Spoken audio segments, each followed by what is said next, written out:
Assalamu alaikum everyone. How are you all? I hope every one of you is fine. I am here with another video lecture. My lecture number is 158 for inter part 1 जिसमें हम लोग unit number 6 chemical bonding के बारे में discuss कर रहे हैं and the topic for today's video lecture is electronegativity. अपने प्रीवियस टॉपिक्स में मैंने आपको एक्सप्लेन किया था about the ionisation energy and about electron affinity. Ionisation energy क्या थी कि जब आप किसी भी एटम, चाहे वो न्यूट्रल एटम है या एक आयन है, आयनिक स्पीशी है, उसके अंदर से जब आप एक इलेक्ट्रॉन को निकाल दें, उसके एक्सपेल कर दें, तो कितनी एनर्जी रिक्वायर्ड होगी उस इलेक्ट्रॉन को एक एटम या एक आयन के अंदर से निकालने के लिए। That energy is called as ionisation energy. और वो एनर्जी जो है हमेशा सिस्टम अपने अंदर एब्जॉर्ब करता है, यानी कि एटम के अंदर एब्जॉर्ब होती है। दैट इज़ वाई हम उसको पॉजिटिव साइन के साथ मार्क करते हैं, उसको रिप्रेजेंट करते हैं। दूसरी तरफ जब मैंने आपको इलेक्ट्रॉन एफिनिटी के बारे में बताया, इलेक्ट्रॉन एफिनिटी का मतलब है कि जब हम एक इलेक्ट्रॉन, जब एक एटम या एक आयन अपने अंदर एक इलेक्ट्रॉन को एब्जॉर्ब करता है तो वो नेगेटिव आयन में कन्वर्ट हो जाता है, यानी कि एक एन आयन में कन्वर्ट हो जाता है। तो नेगेटिव आयन में कन्वर्ट होते हुए वो कुछ अमाउंट ऑफ एनर्जी को रिलीज़ करता है। तो यहाँ पे जो एनर्जी रिलीज़ होती है that is called as electron affinity. और चूँकि यहाँ पे एनर्जी रिलीज़ हो रही है that is why it is marked with the negative sign, उसको हम नेगेटिव साइन से रिप्रेजेंट करेंगे। सो यहाँ पे हमें पता चला कि ionisation energy and electron affinity are opposite to each other. और हमने इनके ट्रेंड भी देखे कि within a periodic table, in a period and in a group किस तरह से ये इंक्रीज़ या फिर डिक्रीज़ होते हैं और क्या वजह है इनका ये स्पेसिफिक ट्रेंड शो करने का। आज हम लोग बात करेंगे इलेक्ट्रोनेगेटिविटी की। इलेक्ट्रोनेगेटिविटी क्या है कि ये एक स्पेसिफिक एटम की प्रॉपर्टी नहीं है, यानी कि जब एक एटम अकेले प्रेजेंट है और उसने किसी के साथ बॉन्ड नहीं बनाया तो उस वक्त ये इलेक्ट्रोनेगेटिविटी की प्रॉपर्टी वो शो नहीं करता, बल्कि इलेक्ट्रोनेगेटिविटी की प्रॉपर्टी वो कब शो करेगा कि जब उसने बॉन्ड बनाया हुआ है, स्पेसिफिकली द कोवेलेंट बॉन्ड जिसके अंदर इलेक्ट्रॉन्स शेयर होते हैं। तो हम जानते हैं कि जब कुछ एटम्स वो एक दूसरे के साथ जब बॉन्ड बनाते हैं, द कोवेलेंट बॉन्ड, तो वो एक दूसरे के साथ ये अपना एक एक इलेक्ट्रॉन जो है वो शेयर करते हैं। अब तमाम जो एटम्स हैं जो कि पीरियोडिक टेबल में प्रेजेंट हैं, पहली बात तो ये कि हर एटम जो है वो कोवेलेंट बॉन्ड नहीं बना सकता, और जो कोवेलेंट बॉन्ड बनाते हैं उसमें पार्टिसिपेट करते हैं तो उनके भी प्रॉपर्टीज़ एक दूसरे से काफ़ी डिफरेंट होती हैं। अब ये डिपेंड करता है कि वो बॉन्ड प्रेजेंट किस में है, वो कोवेलेंट बॉन्ड किसके अंदर प्रेजेंट है, कौन से दो एटम हैं, कौन से वो स्पीशीज़ हैं जिन्होंने अपने दरमियान में इलेक्ट्रॉन्स को शेयर किया हुआ है। For example if I talk about a hydrogen molecule, अगर मैं हाइड्रोजन मॉलिक्यूल की बात करती हूँ, that consist of two hydrogen atoms, और दोनों हाइड्रोजन एटम्स ने अपना एक एक इलेक्ट्रॉन एक दूसरे के साथ शेयर किया हुआ है। तो ये दोनों हाइड्रोजन एटम्स क्योंकि सेम एलिमेंट से बिलोंग करते हैं तो इनकी प्रॉपर्टीज़ भी सेम होंगी।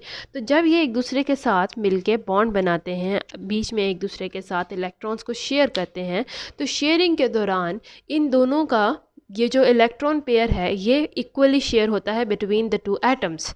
ऐसा नहीं है कि वो एक एटम की तरफ ज़्यादा झुकाव होगा उसका और दूसरे एटम से ज़रा वो दूर होगा, बल्कि जब हमारे जो एटम्स हैं अगर इनकी स्पीशीज सेम है तो इस टाइम पे इनके दरमियान में जो है वो इलेक्ट्रॉन पेयर इक्वली शेयर होगा। Now when we talk about another example that is hydrogen fluoride. Hydrogen fluoride के अंदर भी हाइड्रोजन और फ्लोरीन ने अपने अंदर दरमियान में एक एक इलेक्ट्रॉन को शेयर किया हुआ है, पर चूँकि ये दोनों डिफरेंट एटम्स हैं विद डिफरेंट प्रॉपर्टीज़, तो इसकी वजह से इनके अंदर जो करैक्टरिस्टिक्स हैं इलेक्ट्रॉन पेयर को शेयर करने की वो भी ज़रा डिफरेंट होंगी as compare to the hydrogen molecule. Hydrogen molecule के अंदर जो शेयर्ड पेयर ऑफ इलेक्ट्रॉन था that was equally distributed between the two atoms. जबकि यहाँ पे अगर हम लोग बात करते हैं हाइड्रोजन और फ्लोराइड की, तो hydrogen is considered as electropositive and fluorine is considered as electronegative. अब ये इलेक्ट्रोनेगेटिव क्या है और ये इलेक्ट्रोनेगेटिविटी क्या प्रॉपर्टी है कि फ्लोरीन जो है वो ज़्यादा इलेक्ट्रोनेगेटिव है, जिसकी वजह से जब भी वो बॉन्ड बनाएगा, कोवेलेंट बॉन्ड बनाएगा शेयरिंग के ज़रिए, तो ये शेयर्ड पेयर ऑफ इलेक्ट्रॉन को ज़्यादा अपनी तरफ अट्रैक्ट कर लेगा, उससे कम्प्लीटली अपने अंदर एब्जॉर्ब नहीं करेगा, उसको छीनेगा नहीं, बल्कि शेयरिंग ही हो रही होगी इलेक्ट्रॉन पेयर की बिटवीन द एटम्स। और बस वो इलेक्ट्रॉन पेयर जो शेयर हुआ है that is not equally shared, और वो डिफरेंट होंगे एक दूसरे, और उनका डिस्टेंस डिफरेंट होगा from the two electrons, from the two atoms. तो this is called as electronegativity, यानी कि किसी भी एटम की जो टेंडेंसी है to attract a shared pair of electron towards itself, that tendency is called as electronegativity.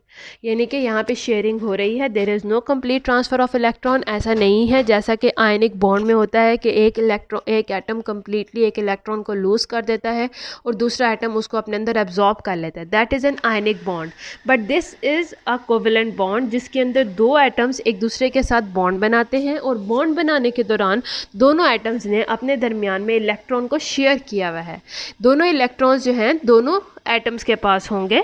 So in this sharing also some atoms they have the tendency कि वो इस शेयर्ड पेयर ऑफ इलेक्ट्रॉन को ज़्यादा अपनी तरफ attract करके रखते हैं, जिसकी वजह से वो शेयरिंग तो हो रही है पर जो शेयर्ड पेयर ऑफ इलेक्ट्रॉन है उसका डिस्टेंस इस फ्लोरीन के साथ, इसका डिस्टेंस कम होगा उसके न्यूक्लियस के साथ, और हाइड्रोजन के न्यूक्लियस से ज़्यादा होगा, because fluorine is more electronegative. तो जिसकी वजह से फ्लोरीन के ऊपर पार्शियल नेगेटिव का चार्ज डेवलप हो जाता है और हाइड्रोजन के ऊपर पार्शियल पॉजिटिव का चार्ज डेवलप हो जाता है। तो this tendency is called as electronegativity. उसके अलावा क्या है कि it is related to the ionization energy and it is also related to the electron affinity of the element। तो इस तरह के हमारे पास बहुत सारे डिफरेंट एग्जांपल्स हैं जिसके अंदर हमें इलेक्ट्रोनेगेटिविटी डिफरेंस देखने को मिलेगा। इसी तरह बहुत सारे एलिमेंट्स हैं, बहुत सारे एग्जांपल्स हैं, जैसे हाइड्रोजन का मॉलिक्यूल है, ऑक्सीजन का मॉलिक्यूल है। उसके अंदर क्या है कि इलेक्ट्रोनेगेटिविटी डिफरेंस दोनों एटम्स जिनके दरमियान में इलेक्ट्रॉन पेयर शेयर हो रहा है उनके दरमियान का इलेक्ट्रोनेगेटिविटी डिफरेंस ना होने के बराबर है। और जब इलेक्ट्रोनेगेटिविटी डिफरेंस बहुत ज़्यादा ना हो तो उस वक्त जो शेयर्ड पेयर ऑफ इलेक्ट्रॉन है वो दोनों न्यूक्लियस से इक्वल डिस्टेंस पे होंगे। और अगर जब इलेक्ट्रोनेगेटिविटी डिफरेंस हो तो वो एटम, वो स्पीशीज जो ज़्यादा इलेक्ट्रोनेगेटिव होगी वो उस शेयर्ड पेयर ऑफ इलेक्ट्रॉन को ज़रा अपनी तरफ अट्रैक्ट कर लेगी, और वो स्पीशीज जो कि इलेक्ट्रो पॉजिटिव होगी उससे शेयर्ड पेयर ऑफ इलेक्ट्रॉन ज़रा दूर हो जाएंगे। तो ये प्रॉपर्टीज़ डिपेंड करती हैं about on the ionisation energy also and on the electron affinity also. किस तरह से डिपेंड करती हैं?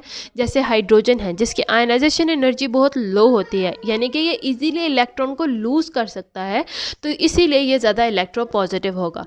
जबकि दूसरी तरफ फ्लोरीन है, fluorine it has more electron affinity, उसकी इलेक्ट्रॉन की तरफ अट्रैक्शन बहुत ज़्यादा होती है, और इस अट्रैक्शन की वजह से ये इस शेयर्ड पेयर ऑफ इलेक्ट्रॉन को भी अपनी तरफ अट्रैक्ट करता है। तो यानी कि ऐसे एलिमेंट्स जिनकी इलेक्ट्रॉन एफिनिटी ज़्यादा होगी वो ज़्यादा इलेक्ट्रॉन नेगेटिव होंगे, और वही शेयर्ड पेयर ऑफ इलेक्ट्रॉन को अपनी तरफ ज़्यादा अट्रैक्ट करेंगे। तो अगर हम लोग यहाँ पे कंपेयर करते हैं हाइड्रोजन और फ्लोरीन की, तो फ्लोरीन जो है it is more electron negative, क्योंकि ये इलेक्ट्रॉन एफिनिटी इसकी बहुत ज़्यादा है एज़ कम्पेयर टू हाइड्रोजन। तो because it is more electron negative, that is why it is attracting this shared pair of electron towards itself. अब हम लोग किस तरह से गैस कर सकते हैं कि वो कौन से एलिमेंट्स होंगे जिनके दरमियान में इलेक्ट्रोनेगेटिविटी डिफरेंस बहुत कम होगा, कौन से एलिमेंट्स होंगे जिनके दरमियान में इलेक्ट्रोनेगेटिविटी डिफरेंस ज़्यादा होगा, और कौन से स्केल की मदद से हम किस तरह से आइडेंटिफाई करेंगे कि किस पॉइंट पे आके हम डिफ्रेंशिएट कर सकते हैं कि ये दोनों एलिमेंट्स का आपस में इलेक्ट्रोनेगेटिविटी डिफरेंस बहुत ज़्यादा है, ये वाले एलिमेंट्स हैं जिनका आपस में इलेक्ट्रोनेगेटिविटी डिफरेंस बहुत कम है। तो उसके लिए there is a scale and that scale is called as Pauling scale. So Pauling was a person, उन्होंने हर डिफरेंट एलिमेंट के लिए एक इलेक्ट्रोनेगेटिविटी उसकी वैल्यू डिफाइन कर दी थी। तो उस इलेक्ट्रोनेगेटिविटी वैल्यू को देखते हुए हम लोग ये एक्सपेक्ट कर सकते हैं कि जो हमारा कोवेलेंट बॉन्ड बनेगा किसी भी दो एलिमेंट्स के दरमियान में, तो उसके दरमियान में किस तरह का इलेक्ट्रोनेगेटिविटी डिफरेंस होगा। क्या इतना इलेक्ट्रोनेगेटिविटी डिफरेंस होगा कि शेयर्ड पेयर ऑफ इलेक्ट्रॉन किसी एक स्पीशी की तरफ ज़्यादा अट्रैक्ट हो जाए, या फिर दोनों जो एलिमेंट्स हैं जैसे कि कार्बन और हाइड्रोजन है दोनों इलेक्ट्रो पॉजिटिव हैं, उन दोनों के दरमियान में इलेक्ट्रोनेगेटिविटी डिफरेंस बहुत ज़्यादा नहीं है। तो इस वजह से कार्बन और हाइड्रोजन के दरमियान में जो बॉन्ड बनता है वो भी शेयरिंग की वजह से ही बनता है, जिस तरह हाइड्रोजन और फ्लोरीन के दरमियान में बनता है। लेकिन हाइड्रोजन और फ्लोरीन के केस में इलेक्ट्रॉन अट्रैक्ट हुए फ्लोरीन की तरफ, और कार्बन और हाइड्रोजन के केस में वो इक्वल डिस्टेंस पे रहेंगे कार्बन और हाइड्रोजन दोनों से, क्योंकि दोनों इलेक्ट्रो पॉजिटिव हैं, उनके दरमियान में इलेक्ट्रोनेगेटिविटी डिफरेंस बहुत ज़्यादा नहीं है, जिसकी वजह से उनकी अट्रैक्शन किसी भी एक पर्टिकुलर एटम या पर्टिकुलर स्पीशी की तरफ नहीं होती है। सो जो पॉलिंग है उन्होंने कैलकुलेट किया था electronegativity values of elements from the difference between the expected bond energies. उन्होंने उनकी बॉन्ड एनर्जीज जो थी जिसकी मदद से वो बॉन्ड बना रहे थे उसकी मदद से उनका इलेक्ट्रोनेगेटिविटी डिफरेंस फाइंड आउट किया था between the different elements.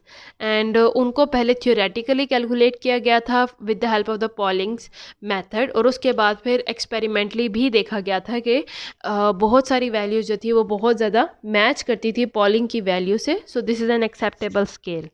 So Pauling what he did, he devised and he made an electronegativity scale जिसमें जो फ्लोरीन है उसकी सबसे हाईएस्ट वैल्यू है and its value is calculated to be 4, exactly 4.0 is the value and this is the arbitrary standard value 4.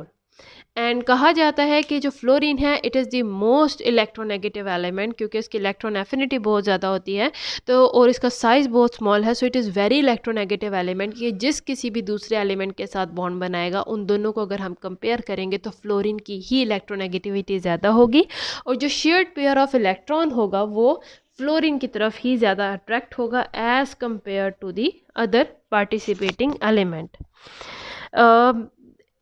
We have table number 6.3 जिसके अंदर मुख्तलिफ elements की इलेक्ट्रोनेगेटिविटी डिफरेंसेस दिए गए हैं as compare to the fluorine. अब हम लोग ये देख लेते हैं कि व्हाट इज़ द वेरिएशन। और इसके अलावा एक और इम्पॉर्टेंट बात क्या है कि पॉलिंग स्केल था जिसकी मदद से ये डिवाइस किया गया था कि कौन से एलिमेंट्स हैं उनकी कितनी इलेक्ट्रोनेगेटिविटी होगी, क्या वैल्यूज़ होंगी, लेकिन इलेक्ट्रोनेगेटिविटी हैज़ नो यूनिट्स। सिर्फ जो इसका अगर हम लोग कहते हैं स्टैंडर्ड यूनिट है, स्टैंडर्ड जो वैल्यू है दैट इज़ 4 फॉर फ्लोरीन। और अगर हम इसके यूनिट्स की बात करें देयर आर नो यूनिट्स, हम लोग जस्ट इनको इसी तरह से लिखते हैं। For example fluorine has 4.0 value, hydrogen has 2.1 value, so they have no units. Electronegativity has no units.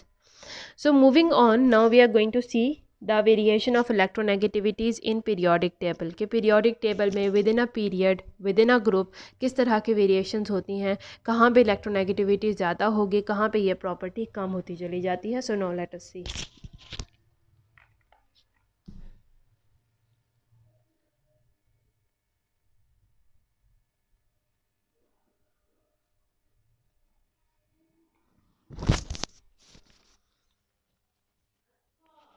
So when we talk about the within a period, सबसे पहले हम लोग पीरियड में देख लेते हैं। तो जहाँ पे जब मुख्तलिफ एलिमेंट्स की इलेक्ट्रोनेगेटिविटी वैल्यूज़ को, इलेक्ट्रोनेगेटिविटीज़ को स्टडी किया गया था तो इट वॉज सीन कि within a period when the atomic size decreases means when we move from left to the right, तो यहाँ पे एटॉमिक साइज डिक्रीज़ हो रहा है। तो जैसे जैसे एटॉमिक साइज डिक्रीज़ होगा तो इलेक्ट्रोनेगेटिविटी इट विल इंक्रीज़, यानी कि both of them are oppositely related to each other. जितना ज़्यादा एटॉमिक साइज होगा उतनी ही कम इलेक्ट्रोनेगेटिविटी होगी और जितना कम एटॉमिक साइज होगा उतनी ही ज़्यादा इलेक्ट्रोनेगेटिविटी होगी। तो ये तो हम अभी तक बार बार देख चुके हैं कि within a period when we move from left to the right तो एटॉमिक रेडियस जो है हमेशा डिक्रीज़ होता है बिकॉज वहाँ पे न्यूक्लियर चार्ज इंक्रीज़ हो जाता है जिसकी वजह से आउटर मोस्ट शेल ज़्यादा करीब आ जाती है न्यूक्लियस के, तो इसकी वजह से एटॉमिक साइज़ डिक्रीज़ हो जाता है। और जब एटॉमिक साइज़ डिक्रीज़ होता है तो इलेक्ट्रोनेगेटिविटी डिफरेंस जो है, इलेक्ट्रोनेगेटिविटीज़ जो हैं वो इंक्रीज़ हो जाती हैं। और जैसे जैसे अगर हम एक ग्रुप की बात करते हैं तो ग्रुप में भी मैं जिस तरह से अभी तक आपको बार बार बता चुकी हूँ कि when we move from top to the bottom तो अपर एलिमेंट्स का साइज़ कम होता है और लोअर एलिमेंट्स का साइज़ ज़्यादा होता है। टॉप पे जो एलिमेंट्स हैं उनका साइज़ लो होता है, कम होता है, और बॉटम पे जो एलिमेंट्स हैं उनका साइज़ इंक्रीज़ हो जाता है because of the increase of shielding effect. तो जिसकी वजह से जब साइज़ एटॉमिक साइज़ ज़्यादा होगा, एटॉमिक रेडियस ज़्यादा होगा तो इलेक्ट्रोनेगेटिविटी डिक्रीज़ हो जाएगी। सो वी कैन से कि within a periodic table left side पे जो एलिमेंट्स होंगे उनकी इलेक्ट्रोनेगेटिविटी कम होगी और राइट साइड पे जो एलिमेंट्स होंगे उनकी इलेक्ट्रोनेगेटिविटी ज़्यादा होगी। Similarly within a group top elements की इलेक्ट्रोनेगेटिविटी ज़्यादा होगी और बॉटम एलिमेंट्स की इलेक्ट्रोनेगेटिविटी कम होगी because of the increase of the size. Because of this जो इलेक्ट्रोनेगेटिविटीज़ हैं we can also relate them to the properties of bond, यानी कि वो किस तरह का बॉन्ड बनाएंगे, उसके अंदर डायपोल मूवमेंट प्रेजेंट होगी, what amount of bond energies are released या अब्जॉर्ब्ड जब बॉन्ड बनता है। तो ये सब चीज़ें इलेक्ट्रोनेगेटिविटी के साथ रिलेटेड हैं।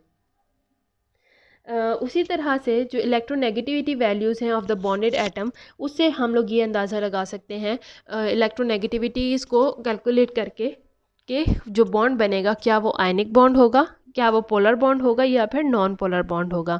यानी कि अगर हम लोग दो एग्जांपल लेते हैं, for example hydrogen and carbon, तो हाइड्रोजन की वैल्यू होती है ऑलमोस्ट 2.1 एंड कार्बन की वैल्यू होती है 2.4। तो इन दोनों में क्योंकि इलेक्ट्रोनेगेटिविटी डिफरेंस बहुत ज़्यादा नहीं है, तो दैट इज़ वाई इनके दरमियान में जो शेयर्ड पेयर ऑफ इलेक्ट्रॉन होगा वो इक्वली शेयर होगा between the hydrogen and the carbon, जिसकी वजह से इलेक्ट्रॉन इक्वली डिस्ट्रीब्यूटेड हैं।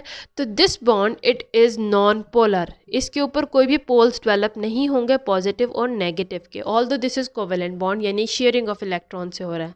On the other hand, if I give you an example of hydrogen and fluorine, hydrogen की इलेक्ट्रोनेगेटिविटी है 2.1 और फ्लोरीन की इलेक्ट्रोनेगेटिविटी है 4।